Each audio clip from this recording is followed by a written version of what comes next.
Hello and welcome to Leadership Astrology. My name is Yuri Singh. I'm your mentor to become a millionaire and a successful leader. And today I'll explain to you how to read your birth chart, as it's so important to understand who you truly are, why you've come to this planet, what your mission is, how to become successful. If you want to have a private reading, all my links are down below for an introduction reading. And now I'll explain to you how to read your birth chart. Okay, so this is a birth chart. It looks a bit complex, but it's actually quite easy to understand. So you always want to make sure that the dates are correct, which you see on the top, and that it's the right city in the right country, and that you have the right birth time. Okay, so a birth chart is always the same. Everybody's birth chart looks the same, but obviously the planets are different, the rising sign is different, the placements are different. And then underneath you have which symbol is which planet, and then the degrees. So the degrees are more advanced. You don't need to know that much about the degrees, or pretty much like nothing in the beginning. The most important is just to understand what planet is in which house and in what sign. Okay, these lines in the center are the aspects. The blue ones and green ones are positive lines, and the red ones are negative ones. Don't worry, everybody has those, and they are very good for transformation and becoming stronger, but that's also more advanced. So me as an astrologer, I work more with the placements in the houses and in the signs, okay? And then afterwards, you can still work with the aspects. So just think about like each planet is an actor, and that's like the world stage.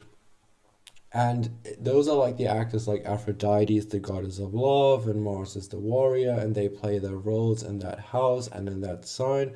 And the lines, the aspects show you what relationship they have with each other. And then in this table, on the right side, you see the elements, so fire, earth, air, and water.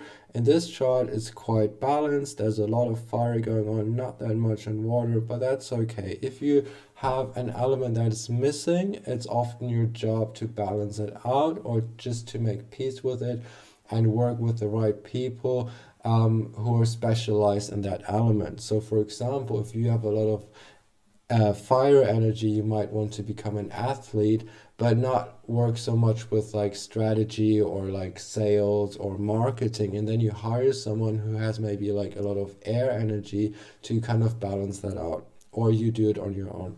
And then in the pyramid, you see like the symbols for the aspects. You can leave that out in the beginning, okay? So in the center, you would always see the planet Earth, and around planet Earth, you would see at your birth time what kind of constellations were happening, going on. Okay, so your birth chart is like your fingerprint, your blueprint. Think of a seed that becomes a tree. Okay, so it's your genetics, it's just what you bring with you, your talents, gifts, strengths, but also challenges, like lessons you want to learn, things you haven't learned in your past lives. Okay, so that's why astrology is so valuable and so important, because it's pretty much like all the information about you is in there. But again, it's a potential, so don't take it too, like, don't focus too much like on, oh, it has to be this way and there's no other way. Okay, there's also free will, there's also like free will from other people and so on. So we have the four angles, the AC, IC, DC, and MC, which you see on the outside. The AC is your ascendant, your rising sign. The IC is where you come from in your family, so that's often like the energy where you come from, and also like your root, what fulfills you or what gives you stability, similar to the moon placement. Then the DC is what you search for in relationships, or what you attract in relationships, but also clients, friends, partners, and so on.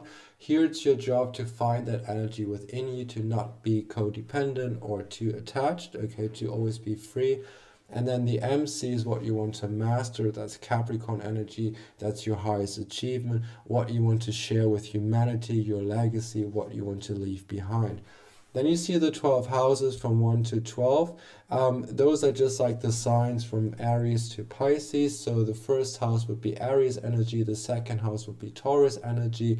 The houses and signs are similar but a bit different. So for example, Aries is all about willpower and like being a winner, and the first house is more about like the self and body.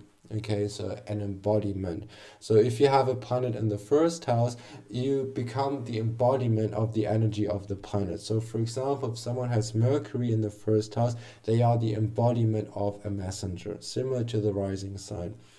Okay, so the houses are like the kind of like stages where the actors play their role, and the signs are like the soundtrack or atmosphere under what kind of influence they play their role. So, for example, the third house is Gemini, and then the fourth house is Cancer, and this person would have Pluto in the fourth house in Scorpio on the IC line, and Pluto causes a lot of like trauma, but also transformation. So this person wants to transform a lot in the area of family, home, stability, childhood. Through the sign of Scorpio, so deep healing, transformation, okay, karmic healing. This person is here to transform generational karma, okay, something that addictions maybe, abuse is very intense, but this person is very strong, okay. It's not a punishment, it just means that you're very strong when you have like such intense placements. So if we look at the chart down below, we see the circle is the sun, and this person would have the sun in the 10th house in Gemini. So the 10th house is Capricorn energy. And if you have the sun in the 10th house, then you want to become a leader, a CEO, a business person. It's very advised to be self-employed. In the sign of Gemini, we bring this all together. So for me, astrology is like mathematics in a way. Like you learn the signs, the planets, the houses, and then you put them all together like a formula. So here we have sun, that's like the mission, what you radiate, your vitality, your purpose in life, in the 10th house, being a leader, CEO, business person. In the sign of Gemini, King of Swords, Queen of Swords, mental energy, communication. Okay, so think of journalism, think of like having a TV show, having like a media business, having like a newspaper business, something like that. Okay, so for example, if someone had their sun in the third house in Gemini, they would become more a journalist maybe. So this person has the sun in the 10th house in Gemini, this person would more become a director. Okay, so the rising sign is why you have come to this planet, what you bring with you from past lives. Is like the Fool and Tarot, like what gifts you have brought with you, similar to the sun, but also the moon placement. It's very important, but also like your core essence and how you present yourself to the world, like who you truly are. The sun sign is more a persona, it can also be conditioned, whereas like the rising sign is who you truly are. Okay, so the most important factors are the sun and the moon. Okay, so this person would have the moon in the 9th house in Aries, very ambitious, very strong, very assertive, can be very impatient. It's very important here to stabilize the roots here with Pluto in the 4th house on the IC line, because otherwise all of those endeavors are going to crash. Okay, so as you can see, most of the planets here are on the top, and then we have Pluto on the IC line, which is the root. So a tree cannot carry any fruits until the root is fully healed and stable. Okay, so always think about like the houses being stages. Each house represents a different sign or is represented by a different sign. So you just have to learn from Aries to Pisces, and then you kind of know the energies of the houses, and then you learn what each planet represents. So I always think of like the planets like the Greek gods and goddesses. That makes it easier to understand. So Venus is Aphrodite, the goddess of beauty and love, and Mars is the warrior, and Mercury is Hermes, the messenger. So it's all about communication. Okay, so the personal planets are Venus, Mercury, Mars, Jupiter in a way, not really, it's more like an outer planet. Yeah, and that's it, Sun and Moon. Okay, then we have the outer planets or the generational planets because they're so slow. So that would be Saturn, Uranus, Neptune, and Pluto. And then we have got the North Node, which you can see here in house number 9 in Aries. That's very important. That's your destiny. Okay, so that's like where you want to go in this lifetime with your soul, like what you want to achieve. Okay, so that's your goal. How to liberate yourself, that might be uncomfortable to you.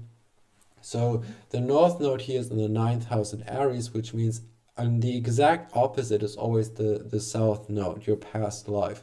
So this person would have the South Node in the third house in Libra. So this person might have been a people pleaser or very indecisive or very good with communication for sure, because now this person has the Sun in the 10th house in Gemini. So it's all about mastery, like the mastery of communication. But now in this lifetime, this person has chosen to really choose themselves, to really believe in themselves. Because now what's interesting is here we have Chiron conjunct Mercury, and Chiron tells you where you're wounded, where you don't feel good enough, or where you doubt yourself, and Mercury's communication. So even though this person has the Sun in the 10th house in Gemini, there's still a wound when it comes to communication, which could come from his childhood or her childhood. And there's always like this kind of feeling of like not feeling good enough, okay? But this also underlines the feeling of mastery and to make clear and strong decisions. That's how we have such a strong Aries energy here to fully, so that this person learns to fully believe in themselves in a healthy way, okay? To make strong decisions and to also like actualize themselves and their own projects, okay? So Chiron is so important. It's the key to success, to happiness. It's so underestimated. Many people don't know it, but it's very much like the key to success, wealth, and happiness. It unlocks the door. It frees you from the prison. So to use those words wisely to inspire other people and not to hurt other people maybe, and to fully believe in him or herself, okay? So Chiron is very important. And then we have Saturn, Uranus, and Neptune. So Saturn tells you where you might feel blocked or where you experience hardship. It's just important to master it, okay? So this is Capricorn energy. It's all about mastery and to fully express it from the highest version. And then also we have Uranus, which is all about also like transformation, but different to Pluto. It's more about like a revolution, kind of like see it as like the butterfly after the cocoon phase. Okay, so it's all about like the star energy, like the reinvention, the innovation, the new age, something like that. And then we have Neptune, which is like the spiritual energy, the dream, it's Piscean energy. It's all about manifestation, visualization, living the dream. Okay, so yeah, this is the birth chart. It's just important for you to see in what house do you have a planet and in which sign.